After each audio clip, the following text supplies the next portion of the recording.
మీరు వచ్చిన problem solve కాలేదు కదా. నేను తన కోసమే వచ్చాను.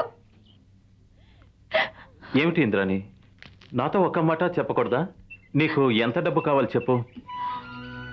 3000 కావాలి. 3000 కదా, రేపు కాలేజ్ దగ్గరికి తెచ్చిస్తాను. నువ్వు కనిపించకపోతే మీనాక్షికి ఇస్తాను, తన దగ్గర తీసుకో. Thank you Rakesh.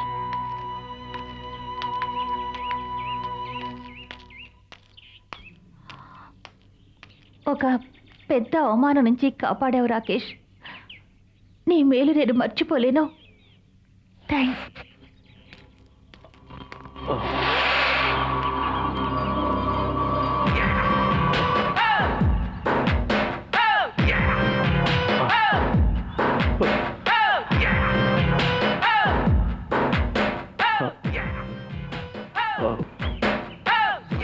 మా నాన్న కోపిష్టైనా మీనాక్షి నా మీద ఇంప్రెషన్ కలిగేలా చేశాడు.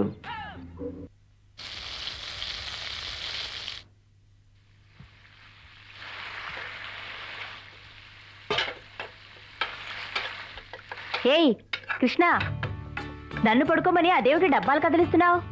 డబ్బాలు కదిలిస్తున్నానా? వంట చేస్తున్నానే. అమ్మడు, ముందు నువ్వు కాస్తిలరా. ఈ వ్యాధితో నేను అవస్థపడుతున్నది చాలు, నీ వంట కూడా తిని అవస్థపడమంటావా?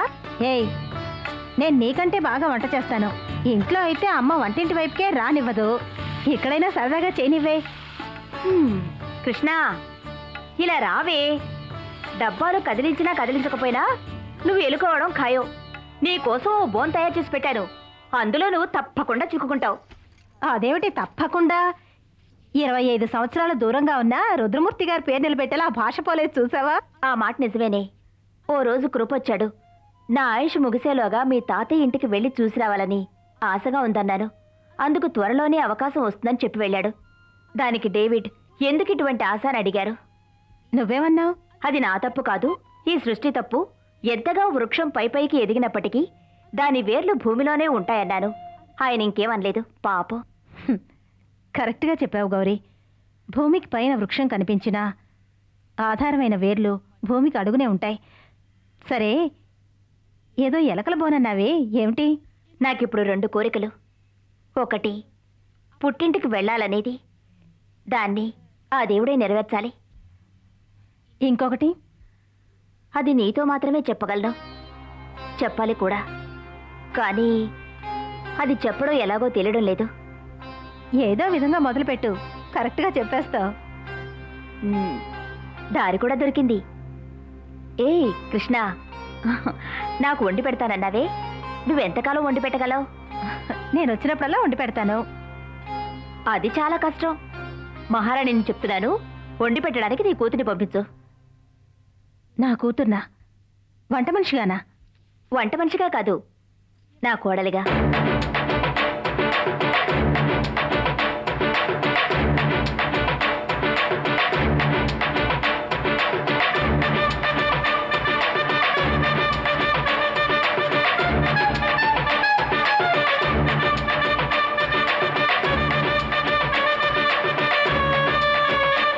ఇటువంటి ఉద్దేశం ఉన్నట్టు నువ్వే రోజు బయట పెట్టలేదు. ఇంతకాలం ఆ విధంగానే ఉన్నాను.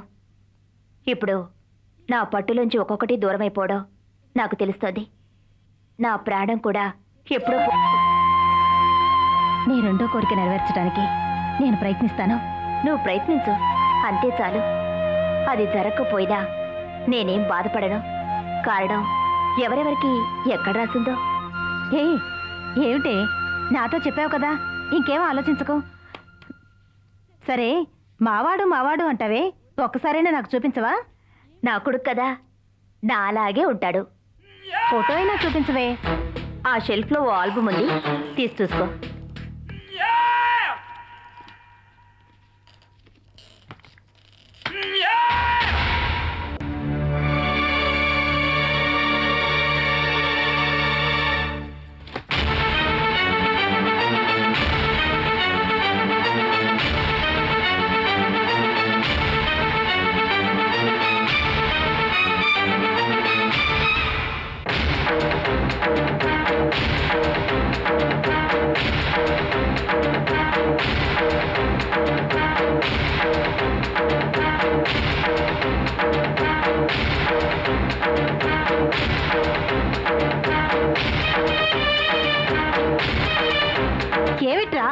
ఇందాకటి నుంచి చూస్తున్నాను. ఆయనకి నువ్వేమైనా వంతపాట? తానా అంటే తందానా అంటున్నావు? నేను మీతో మాట్లాడడం లేదు. మాట్లాడు, తెలుస్తుంది. మీలాంటి నీచమైన వాళ్ళతో మాట్లాడాల్సిన అవసరం నాకు లేదు.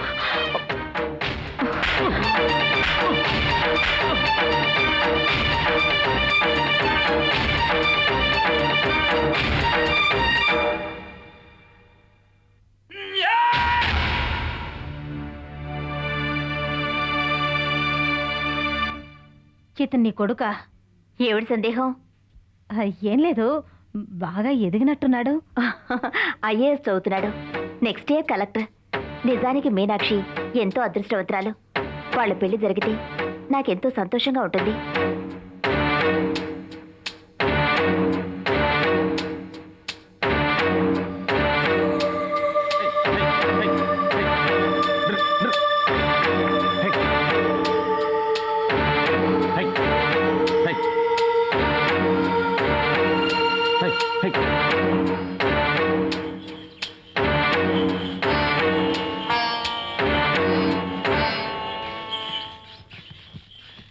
ఏమిటి కృష్ణ, నువ్వు గౌరింటికి ఈ మధ్య ఎన్నోసార్లు వచ్చావు. ఎప్పుడూ సంతోషంగా ఉండేదానివి. ఈరోజు ఏమైంది? ఏం లేదు చిన్నయ్య, గౌరీ తన కోరిక చెప్పి మనసు తేలికపరుచుకుంది. ఇప్పుడు నా మనసు బరువెక్కింది. కృష్ణ, పాపం గౌరీ, నీకు వీలైనంత వరకు తన కోరిక తీర్చమ్మా. హై హై హై హై హై హై హై హై.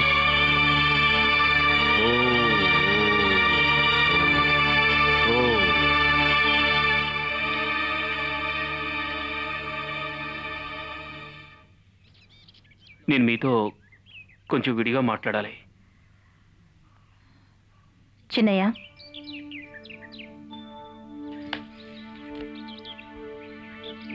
చెప్పు. ముందు నన్ను క్షమించండి. మీరు మా ఇంటికి రావడం చూసే నేను ఇక్కడికి వచ్చాను.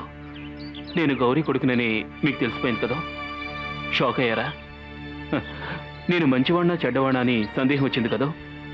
మీరు ఎలా అనుకున్నా సరే నాకు దిగులేదు. కానీ నేను తాతయ్య ఇంట్లో ఉంటున్నట్టు మా ఇంటికో, గౌరీ కొడుకునని తాతయ్య ఇంటికో మీ ద్వారా తెలియకూడదు. ప్లీజ్. నేను ఏ దురుద్దేశంతోనూ అక్కడికి వెళ్ళలేదు. రెండు కుటుంబాలని ఒకటి చేయాలనే నా ప్రయత్నం. అది న్యాయమేగా?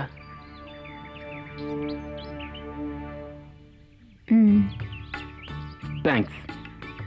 ఇదే మీతో చెప్పాలని వచ్చాను.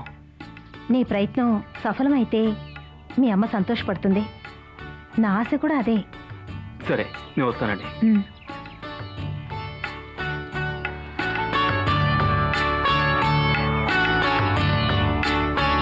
చిన్నయ్య,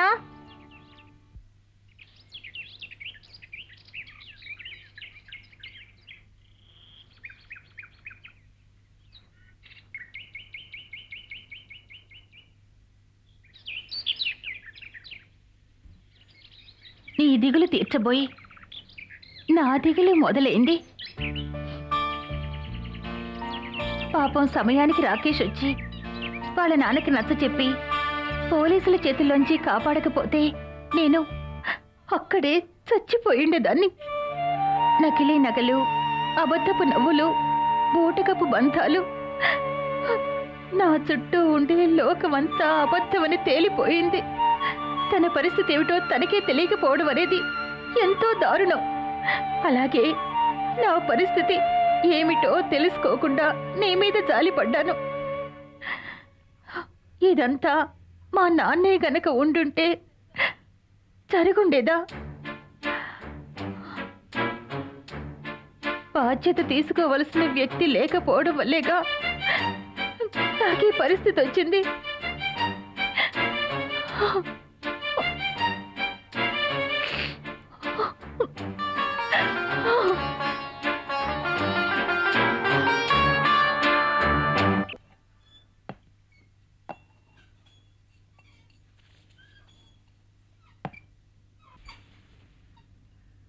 ఏమండి? ఏంటి? మావయ్య గారు ఉదయం నుంచి ఏమీ తినలేదు.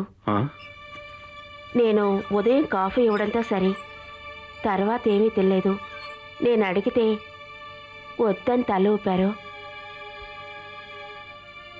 అలాగా? అంతేకాదండి, ఉదయం నుంచి రామనామ జపం చేస్తున్నారు. ఏమిటి నువ్వు అనేది? రామనామ జపం చేస్తూ ఉపవాసం ఉన్నారంటే ఆయన ఎవరి మీద కోపంగా ఉన్నారని కదా అర్థం. ఏమండి, ఆయన కోపం వచ్చేలా మీరేమైనా చేశారా? ఏయ్, నోరు మీవే. ఏమిటా మాటలు? ఆయన కోపం వచ్చేలా నేను నడుచుకుంటానా? మంచి వచ్చాడు ఏదైనా వెంటనే చెప్పేస్తాను. తప్పు చేస్తే ఆయన కాళ్ళకి నమస్కరించి క్షమాపణ వేడుకుంటాను.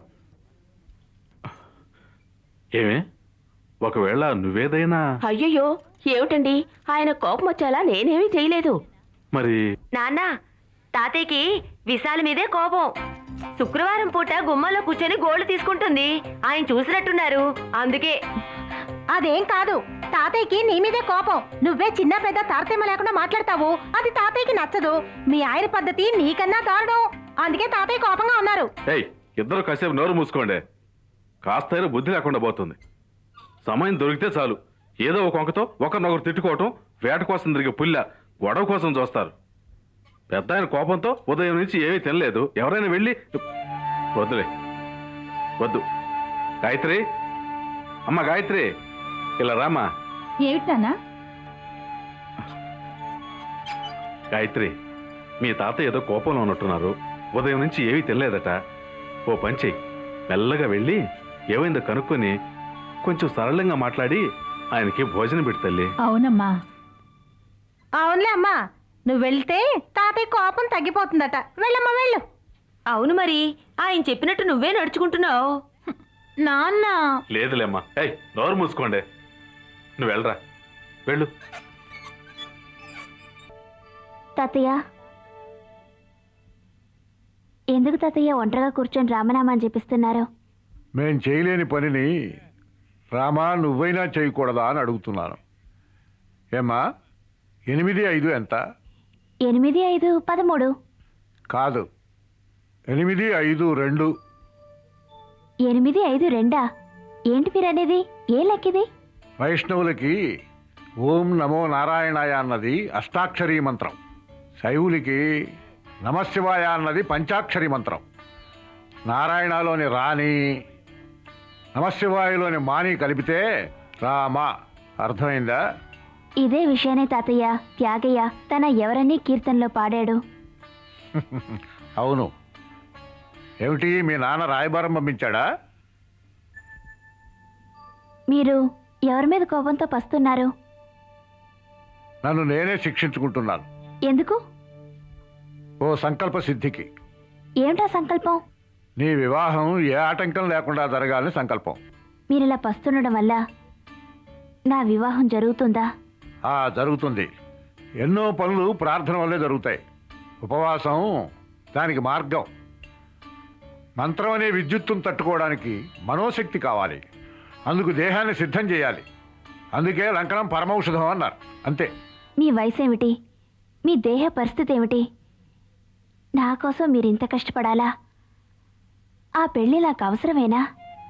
గాయత్రి, పెద్దమ్మ కన్నది 10 పిశాచాలు, పిచ్చమ్మ కన్నది 10,000 పిశాచాలు అంటారు. మీ నాన్న సంతానం 6గురిలో 4 స్వార్థపరులే. అందులో 3వది 4వది అపర రాక్షసగణం. ఆస్తి నా చేతిలో ఉండగానే నిన్ను అయి చేతిలో పెడితే ఏ చింత లేకుండా. తాతయ్య, చింత లేకుండా ఉంటారని చెప్పండి. అపశకునంగా ఏమనద్దు. సర్లే, ఉపవాసాన్ని ముగిస్తాను. నువ్వు వెళ్ళి నీ చేత్తో పలహారం పట్టరా. వెళ్ళిరా తల్లి. అమ్మా. గాయత్రి, నాన్నేమన్నారు? నాన్న, తాతయ్యకి ఎవరి మీద కోపం లేదు, ఉపవాసం అన్నారు. నేను చెప్పగానే పలహారం పట్టరమన్నారు. అమ్మయ్యా, మంచి మాట చెప్పావు. ఇప్పుడే నా మనసు కొంచెం ధైర్యంగా ఉంది. సరే సరే, మీ అమ్మతో చెప్పి త్వరగా పలహారం తీసుకెళ్ళి వెళ్ళు.